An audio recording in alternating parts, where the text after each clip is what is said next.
Hey there, everybody. Welcome to Deep Dive. I'm Shane. I'm Amy. And this week we are talking about Lent, not the stuff in your pocket, but that season in the church year. We're going to get into it. Stay with us.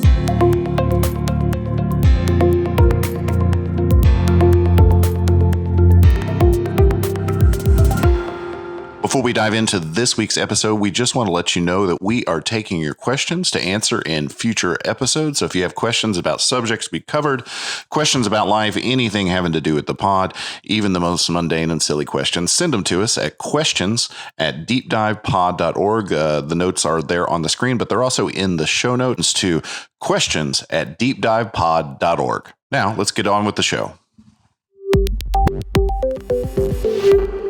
So we are coming up on the season of Lent. Yes, we are. So happens every year, the wonderful rhythm of the liturgical calendar. It's the 40 days, not counting Christmases. That's the big thing. It took me, or what did I say Christmases? Sundays. Good grief.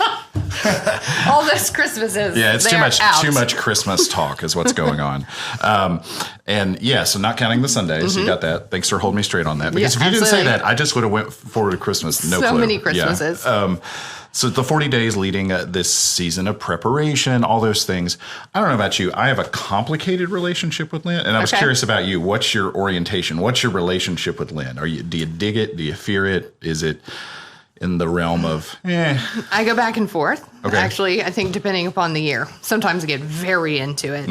And, I start out with all of these practices that we're going to do at home and we're going to hold to this. Yeah. And then I don't know if it's, I kind of lean on, well, maybe it's because I work at a church. And so I just really don't have time to hold on to those things. But I feel like that's probably an excuse more than anything else. But I go into it with these intentions, not so much, and we'll probably talk about this, but not so much things necessarily that I'll give up during the season, but maybe some things that we can pick up. Yeah, that's a good way to say it.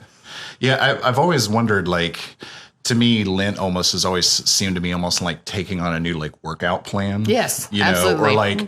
Or in the category of, I know we've talked about before about New Year's resolutions. It in some ways it feels like that with me. And I've done in the past. I've had very successful where I've done crazy workout plans and actually succeeded at them. But generally, these things are very difficult. Yeah. And so I didn't grow up in a liturgical tradition, so me coming into Lent was a little later occurrence. And so I would say I have a complicated relationship with Lent. Love the idea, love thinking about it, even the big planning part. But what I always wonder is what would it feel like to get through Lent and be like, man, I knocked this Killed Lent. I don't think that's a feeling anyone's ever had. No. I don't even know it's in the spirit of the season. Yeah, it's definitely not. It's definitely not. That's probably a false goal right from the beginning. I should put that out of my mind. But the reason we wanted to talk about it this week on Deep Dive is because our suspicion is our experiences are probably pretty common with people to have a complicated relationship with Lent and even have an outright disdain for Lent. Absolutely. Yeah. Your thoughts on that disdain for Lent? Have you ever felt that at times? It can be, it can be a downer. Yeah, it definitely can. Sometimes. Yeah. And that's hard when, for us, we're making preparations for Easter the entire time. So it's hard for me, at least, to kind of walk that path when we have to be so focused on Easter and what comes after that. Yeah, and it's a little sort of inside church baseball here. We plan things so far in advance that we're talking about Lent and the Holy Week and Easter, or we're talking about that in fall. Yes. So when you work in a church, you always feel like you're out of sync with time, despite the rhythm of the liturgical year. I think for those of us, particularly in the Northern Hemisphere, one of the complications of Lent is it happens in this time of year that's just not great weather. Yes.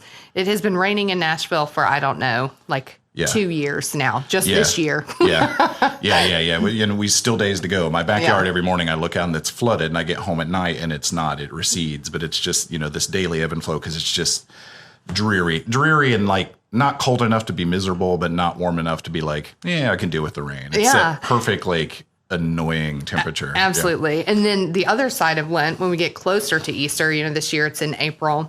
So flowers are going to start blooming and it's going to, be getting kind of that Eastery feel even before we arrive there, just with the weather. Yeah, absolutely. And I think it would be important to put it to insert in this conversation at this point is I think a lot of these factors combine because frankly, this is a time of year where people are going to struggle with mental health more. Yeah. And it's, could be exposure to daylight, could be cold, a lot of factors. It's just, there's not a lot going on, maybe, whatever. Everyone has different reasons, but for some reason, this seems to be a time of year where people struggle with mental health. And to that extent, often the themes of Lent don't seem to line up with getting someone out of that. It seems like it might initially feel like something, that's the last thing I want to do. Yeah. Yeah. So that's a good point. So what are kind of the themes that you see as kind of the main points during the season of Lent?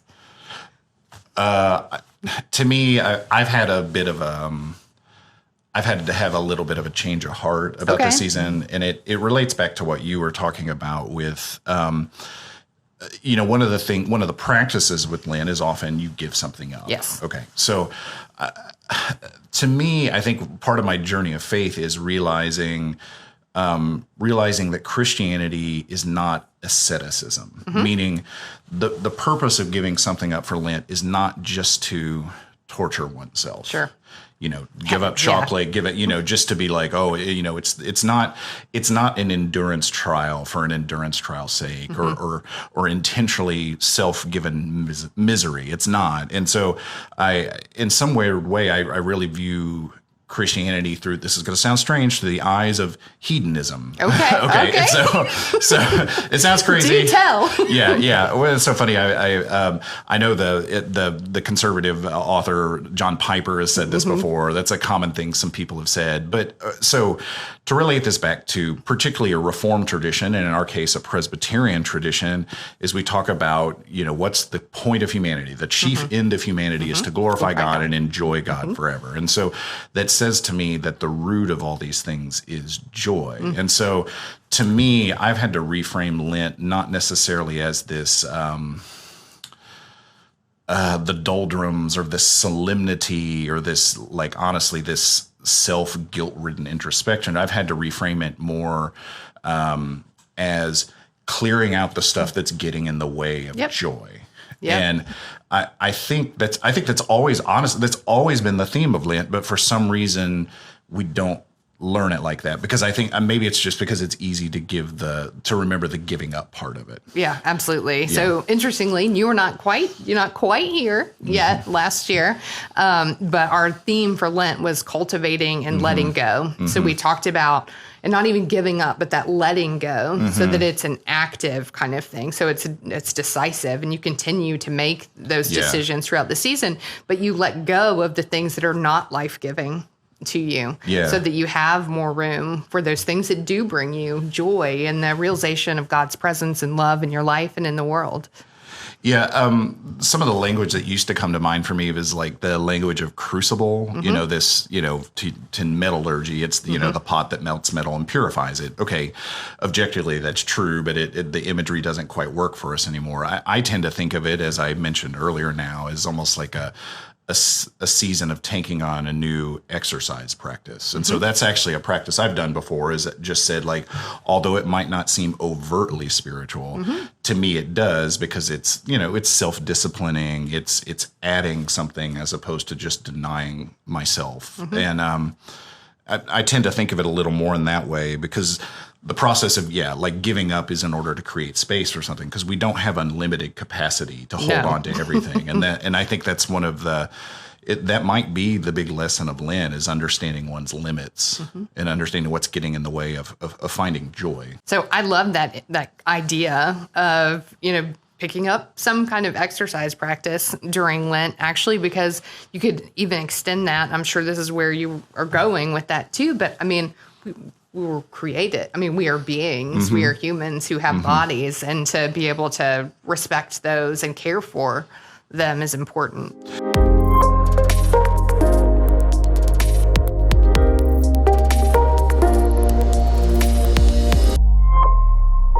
We are taking your questions to answer in future episodes. Send them to us at questions@deepdivepod.org. Yeah, I think of it. There's a quote from Pope Francis that's talked about Lent, and he says, the meaning of Lent is better understood in light of the Exodus and the Israelites. We often associate Lent with the, the 40 days in the wilderness of Jesus, but and some of the same themes are there. But I really get what he's saying here, because you have to understand from an Israelite perspective, and this is singed in my memory because of recent travels. They're coming from the Nile, which is a fertile place. I mean, it was yes, they were in slavery, but it was a place where food wasn't lacking, except obviously in droughts and these horrific times. But if you've ever been there, it's just this wonderful, amazing area where you can control the river. It's seasonless. It is seasonless farming. So you can farm every day of the year. And so they're leaving that, and I think that's a part of the story we miss, because particularly as Americans, because we're so coded to understand slavery and liberation within our own story here, and not to minimize the horrificness of Israelite slavery, but there was also they were giving something up. They were giving up the certainty of they had a life there. They had their own homes despite being slaves. They groaned for their own land promised to them. And so they had to give up that safety and certainty, even though it was terrible safety and certainty. They still had to give it up and go through this, this wilderness purification. But it was always to use the term from sports, the eye on the prize, the eye on the prize of this promised land. And so that was so striking to me about my journey, is going from this place with the Nile, that when you were near the Nile, it was so lush and beautiful. And just the soil was this incredibly dark, rich soil that you could just grow anything in it. And then you leave that and you step, I kid you not, like a mile away from the Nile, and it just becomes barren. And so we followed the journey of them over into Sinai, over Aqaba, up into Jordan, all these things.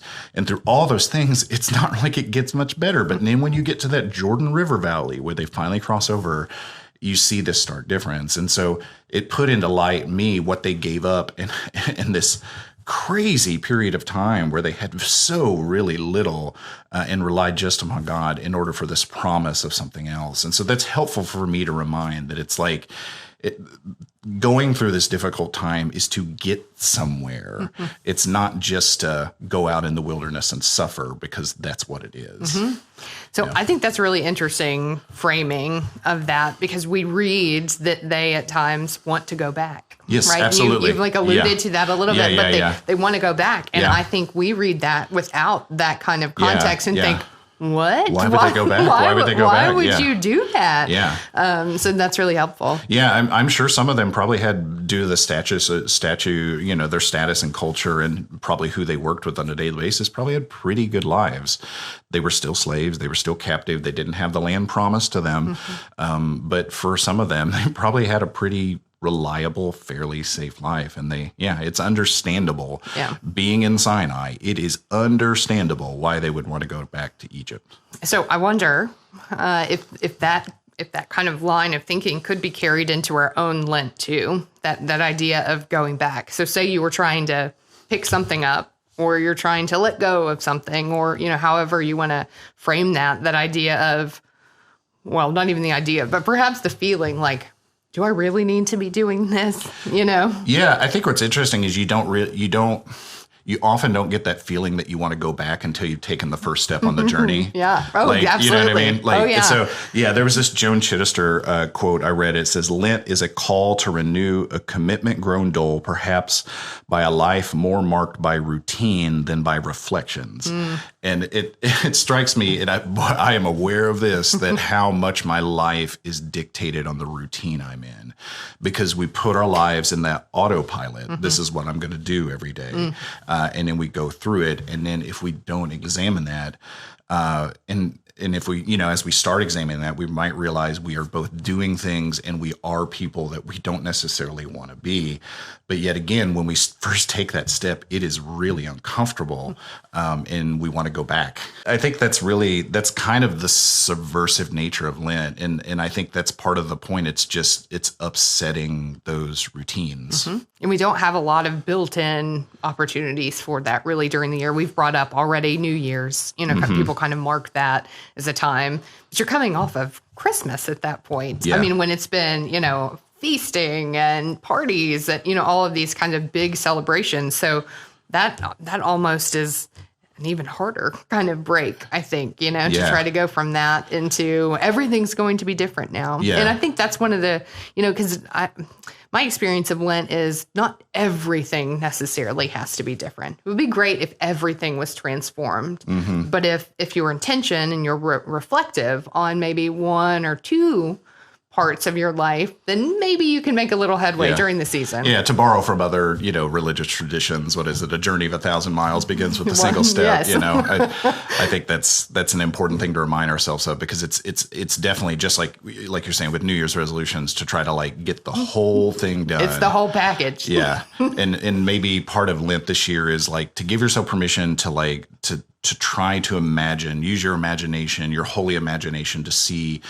what could be possible for you, and then take the small step in doing that. Mm-hmm. If we were putting this in therapy terms, this is like doing, solution-focused therapy on yourself. Who do you think God's calling yourself to be? If a miracle happened tomorrow and you were who God wanted you to be, and then you would reverse think that and say, okay, what are the steps I would take to get to that? And that's a very worthy challenge here.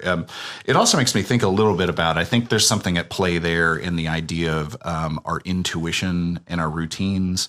So I saw this Thomas Keating quote as well. I thought was great. It said, "Lent is a time to renew wherever we are in that process that I call the divine therapy. It's a time to look at what our instinctual needs are, to look at what the dynamics of our unconscious are." And what it made me think of is this is a little nerdy, but it's the work of the author Jonathan Haidt, who teaches at UVA, and his moral foundations theory. And, his theory is so much of our moral foundations, our sense of moral compass, actually functions not at a conscious level, but almost this unconscious intuition level.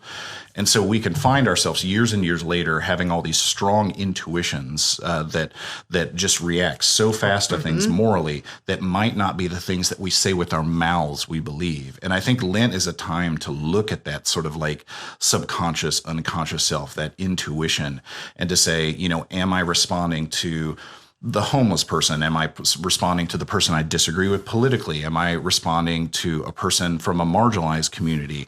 Am I looking at my own privilege in these ways? And to be able to look at that and start doing that deep work of, working on those things that are frankly hard to work on. I mean, not to bust the bubble of possible success here, but Jonathan Haidt describes this as like a rider on that elephant, that the intuition is the elephant, we're the rider. So we can do our best to try to steer that elephant, but that elephant's going to go where it's going to go. But it's still on us to try to work on that process to change maybe the orientation of that elephant over time.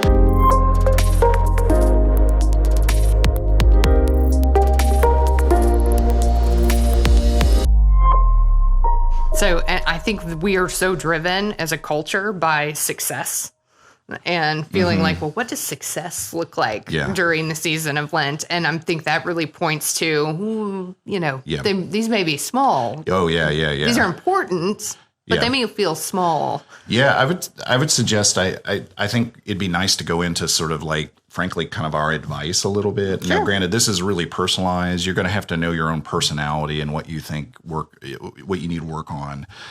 But one of the things I think is interesting, as we talked about right back at the very beginning, it's 40 days of preparation minus Sundays. Got Sundays that time, yeah. Maybe one place to start is to understand that Sundays are meant to be a break in that, and it's always meant to be that, but especially in Lent, it's really supposed to be these celebrations. Yeah, they're mini Easters. Many Easters leading up to. And so maybe some of it is this Lent, you just focus on being more present in worship, being more present in the mood of celebration and worship. That's a way you can add something that I think is subtle, but by the time you get to Easter, I think it could make a pretty big difference in your life because you're ready to celebrate in this new way. And I would add on to that, I think they go really perfectly together, is experiencing Lent within community, whatever that looks like for you. Yeah. To be able to walk that path with other people so that it's not a lonely kind of thing, so that it's not isolating, but we are doing this as a community together, and we can support one another through whatever those kind of Lenten goals might be. Yeah, I would say, and this is very specific to me. I think I respond better to things based on what I want to do as opposed to what I don't want to do. Sure. Well, okay. sure. Yeah. Okay. So that's just, and so for me, I think it's easier for me to focus, frankly, on what to add than it is to what to give up. And if with joy along adding something leads me to something to give up, God bless. Right. But for me personally, I'm going to focus more on that's why I think the image of exercise works so well for me. It's the something I'm going to add, which is, frankly, for us here specifically at Hillsboro Presbyterian, that's a theme we're going to be picking up on in our sermon series. It's just called Spiritual Boot Camp. And we don't mean boot camp in a militaristic sense. Right. We more mean it like boot camp of people that there's like baby boot camp for people that, women that just had children and want to, beat themselves back into shape or whatever. There's all sorts of different boot camps one can choose as exercise routines now. And I think that's sort of the thing we're playing on. And to that extent, we're actually going to be putting out interesting sort of like spirituality exercises and stations that people can use on Sundays and hopefully take home. That's why I think that's why that theme in particular is appealing to me, because it just works better for me to add than subtract. I think that's true for me as well. Oh, okay. I will say the one thing that I've had some success with in the past has been cleaning out my house, my actual house during Lent, and kind of choosing, it starts off with 40 different locations in your house. You can go online and search for this, and it'll give you 40 areas of your house to clean out during Lent. That's difficult. Yeah, I've heard of people doing a challenge where they give something away of theirs every day in Lent, which is, I could definitely do that. So I'm not saying I'm signing up for that now, but I can definitely do that. That's what this is part of. So it's either stuff that really you should have thrown away already because it doesn't have value for anyone, or you look at what you have that you can give and bring joy to somebody else with. Yeah, I think the question I wanted to ask you is we talk about Lent as a preparation for Easter, and I'm curious, what does that mean to you to be prepared for Easter? That's a great question. So I think that it is like an openness, honestly, that making room that we've talked about already, but the Easter story, no matter which gospel we read from, it is a familiar story to most people who are attending church, even if it's just that one Sunday a year that they hear on Easter. And it is really difficult to try to hear that with fresh ears. And I know often we say that on Easter and Christmas, listen with fresh ears today. But, my hope would be that those practices that we do during the season could leave us open on Easter to experience that story in as fresh a way as possible for folks who have, heard this so many times. Yeah, that's a real challenge. Yes. I think that's why I end up being so fond of Mark's gospel, and particularly the original ending of Mark's gospel. Instead of that, they see the empty tomb and they leave in fear. Yes. And it's this really jarring ending. Yes, it is. In regards to being prepared for Easter, I think some of it to me is understanding that, for me, my mind first jumps to, it's me getting ready. Interesting. It's me. It's, it's like me. It's like preparing your house for guests. We're having guests this weekend. So I know at some point this night, tonight or later this week, we're going to have to clean up our house. But I think it's also reminding that it is God preparing you. It's not you preparing yourself per se. And so these adding things, or if we're giving something up, it's more like you were saying, it's creating an openness for God to work. Yes. Because we just need to realize, as try as I might, I'm not going to be able to generate that sort of grace and peace and understanding among myself. That has to be a God thing. So, for me, it's a reminder of just putting myself in an open place where God will do that for me. Yes, absolutely.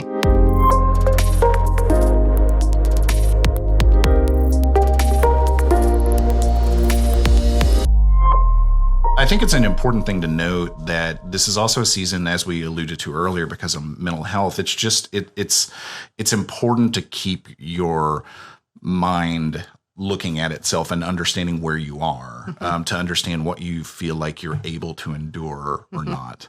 And I think that's really important, particularly if someone is struggling right now with mental health, to keep an eye to that, to be able to say, all right, I'm all I'm going to do is just focus on doing.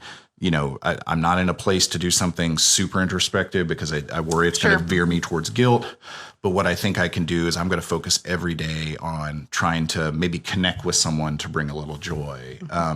And maybe that's a better approach for someone that's particularly struggling with a mental health issue right now, because, the last thing, I don't think God is wanting to prepare us for Easter by sending us down a spiral of anxiety. And, absolutely.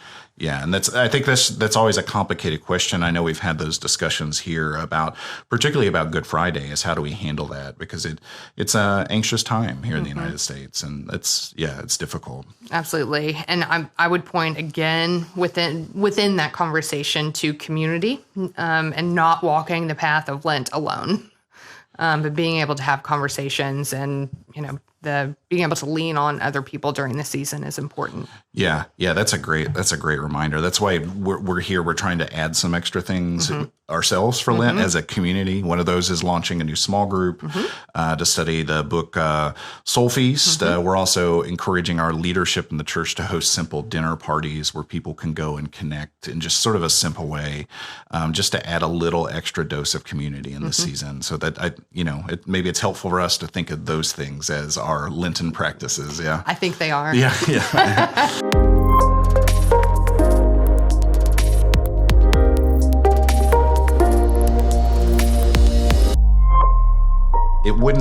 It doesn't seem complete, Amy. Okay. If you and I would talk about Lent, and we didn't bring our dear friend Frederick Buechner into this. Yay! So I ran across this article he wrote, and it was from a book or a series of essays of his called Whistling in the Dark. And it's his thoughts on Lent. And Buechner has this wonderful way of phrasing things in a way that will jar you, because he just doesn't use the language you're accustomed to learning. And I think, and we will put links to all these different quotes, but in particular, I want you to highlight this one, because I think this one actually, there's a series of questions he asks in it that I think might be guiding questions for us during Lent. And so I'll just set it up. Here's what he writes at the beginning. He says, in many cultures, there is an ancient custom of giving 1/10 of each year's income to some holy use. For Christians, to observe the 40 days of Lent is to do the same thing with roughly 1/10 of each year's days. After being baptized by John in the river, Jesus went off alone into the wilderness, where he spent 40 days asking himself the question, what it meant to be Jesus. During Lent, Christians are supposed to ask one way or another what it means to be themselves. And that's a great setup, particularly coming off this New Year's Same Promises sermon series, because we've been talking a lot about what does it mean to be fully human. And that question's going to continue into Lent. And so here's the questions Buechner suggests we ask in this. It says, if you had to bet everything you have on whether there is a God or whether there isn't, which side would get your money and why? Okay. Reckoning with that question. Right off the bat. That's a big one. All right. Here's number 2. When you look at your face in the mirror, what do you see in it that you most like, and what do you see in it that you most deplore? Yikes. Yeah. Number 3. If you had only one last message to leave to a handful of people who are most important to you, what would it be in 25 words or less? Yikes. Yeah. Of all the things you've done in your life, which is the one you would most like to undo? And which is the one that makes you happiest to remember? Number 5, is there any person in the world or any cause that if circumstances called for it, you'd be willing to die for it? And number 6, if this were the last day of your life, what would you do with it? So not really the easiest questions to answer, but they're provocative. Yeah, absolutely. He goes on to say, to hear yourself try to answer questions like these is to begin to hear something not only of who you are, but of both what you are becoming and what you are failing to become. It can be a pretty depressing business all in all, but if sackcloth and ashes are the start of it, something like Easter may be in the end. So he totally realizes there that asking these type of questions yourself can be a depressing affair. But those questions are before us. I think for me, I'm going to try to look at some of those this Lent. You know what I think is interesting is I was hearing those are all questions that you could answer very differently at really different times of the day even, but absolutely. Certainly different seasons of your life and things that you're going through. I mean, that is a set of questions that honestly you could come back to and have completely different answers. Yeah, like they're not definitive once for all questions. Yeah. It's like the eternal questions one always wrestles with. Yeah.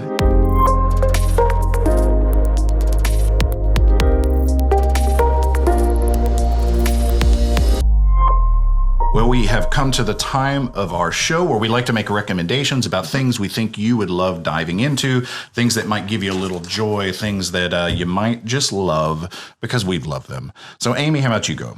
Yeah, so this is one I think actually maybe on like the very first episode. I don't even know if it like got posted anywhere. Yeah, I think we have somehow lost the first episode, and I'm going to put lost in air quotes. I know. I can't imagine why.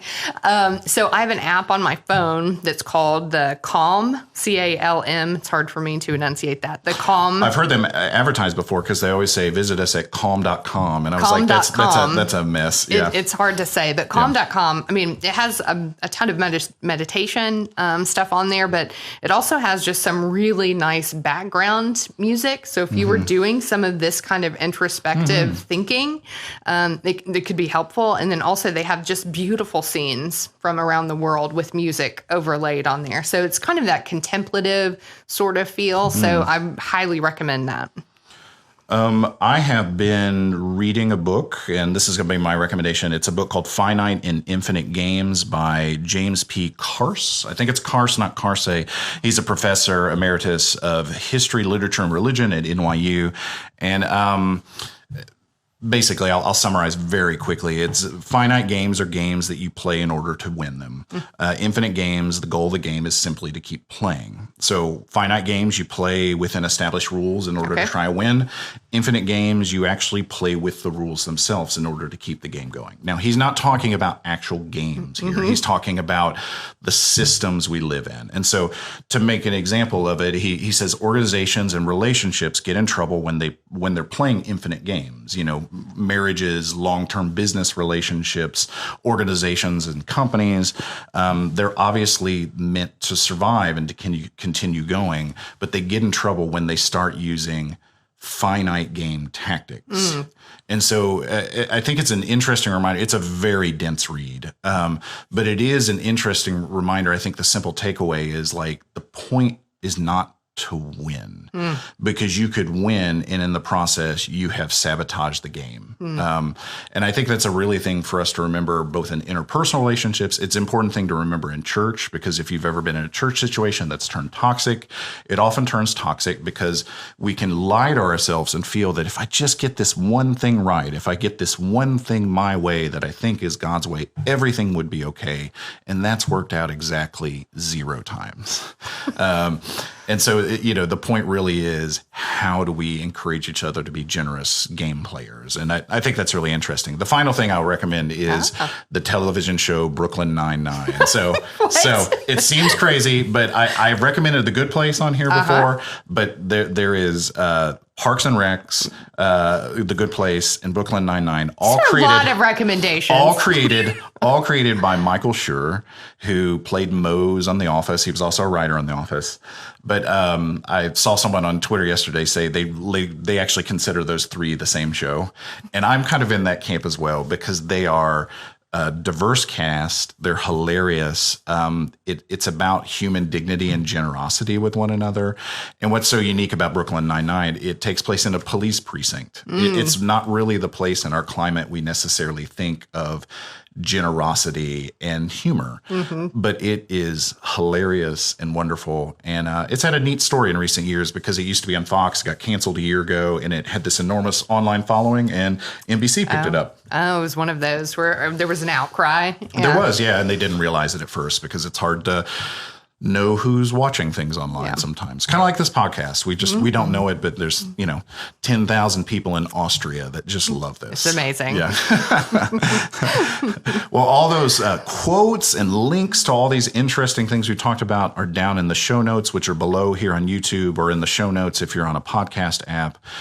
We really thank you for joining us. This has been an interesting discussion about an interesting issue. Anything you want to add here at the end about Lent or anything we talked about? It starts on February 26th. Oh, yeah. If you had 25 words to sum it up, you're... Oh, come on now. Yeah. Like us, subscribe us, do all those things. Share us with your friends if you found this valuable. We had a lot of fun talking with you, and we will see you next time on Deep Dive. Take care. Bye-bye.